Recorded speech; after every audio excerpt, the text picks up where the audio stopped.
అందరికీ నమస్కారం అండి. బాచీరావు కుకింగ్ స్కూల్కి వెల్కమ్ అండి. ఈరోజు మన వీడియోలో చిక్కుడుకాయ ధనియాల కర్రీ తయారీ విధానం చూద్దాం. ఇది మనకి రోటీలోకి, చపాతీలోకి, పూరీలోకి, అదేవిధంగా ఉప్మా అలాంటి వాటిలోకి బాగుంటుంది. రైస్లోకి కూడా చాలా చాలా బాగుంటుంది.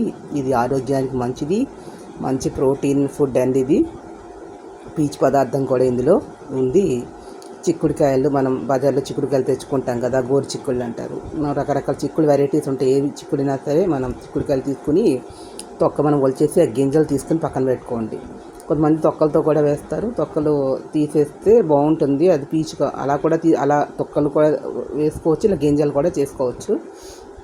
శుభ్రంగా కడిగి ఒలిచి పెట్టుకొని పక్కన శుభ్రంగా కడిగేసి పక్కన పెట్టుకుని ఒకసారి అవన్నీ కూడా కుక్కర్లో కానీ కుక్కర్లో అయితే 2 విజిల్స్ వచ్చే వరకు, మామూలుగా అయితే ఒక 20 నిమిషాలు ఉడికించండి. ఉడికించి నీళ్ళని తీసేసి బాగా పిండేసి చిల్లుల పళ్ళలో వేసి పిండేసి పక్కన పెట్టుకోండి.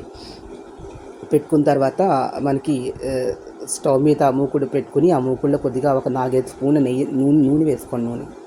నూనె వేసుకొని ఆ నూనె బాగా కాగిన తర్వాత అందులో ఎండుమిరపకాయలు, ఒక 5-6 ఎండుమిరపకాయలు, ఒక కప్పుడు ధనియాలు లైట్గా కొద్దిగా వేసినట్లుగా ఇంగువ వేయండి, సరిపోతుంది. కొద్దిగా ఒక 1/2 స్పూన్ జీలకర్ర, ఒక 1/2 స్పూన్ మిరియాలు వేసి బాగా వేయించేసి మిక్సీలో పొడి కొట్టి పక్కన పెట్టుకోండి.